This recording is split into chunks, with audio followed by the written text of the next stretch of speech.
ఇప్పుడు దుర్గాదేవి కథ విందామా భవానీ? భవానీ మాతను దుర్గా అని పిలుస్తారు కదా, దీనికి కారణం ఏంటో మీకు తెలుసా? తెలీదు అంటే దుర్గుడు అనే రాక్షసుని చంపినందువలన దుర్గా అనే పేరు వచ్చింది. ఎవరిని చంపింది భవానీ మాత? గుడ్. పరాశక్తి అందరికీ అందరానిది. ఆవిడను అందుకోవడం అతి దుర్లభం. కావుననే ఆమెను దుర్గా అని పిలుస్తారు.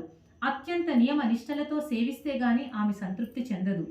ఆవిడను ఆరాధించిన వారికి కనక వస్తు వాహనాలనిచ్చి ఆశీర్వదిస్తుంది. ఆమె అవన్నీ ఇస్తుంది కాబట్టి ఆమె పేరు కనకదుర్గా అని పేరు వచ్చింది. ఏం పేరు? కనకదుర్గా. అయితే దుర్గాదేవి అసురుల సంహారమందు అమ్మవారి నుండి 9 మంది దివ్యమైన దుర్గా శక్తుల మూర్తులను ఉద్భవింపచేసింది తను. ఓకేనా? 9 శక్తి అవతారాలు ఆమె నుండి వచ్చినాయి. ఏం అవతారాలు అంటే మొదటిది శైలపుత్రి, రెండవది బ్రహ్మచారిణి, కూష్మాండి, చంద్రగంఠ, స్కందమాత, కాత్యాయని, కాలరాత్రి, సర్వసిద్ధి, భైరవి.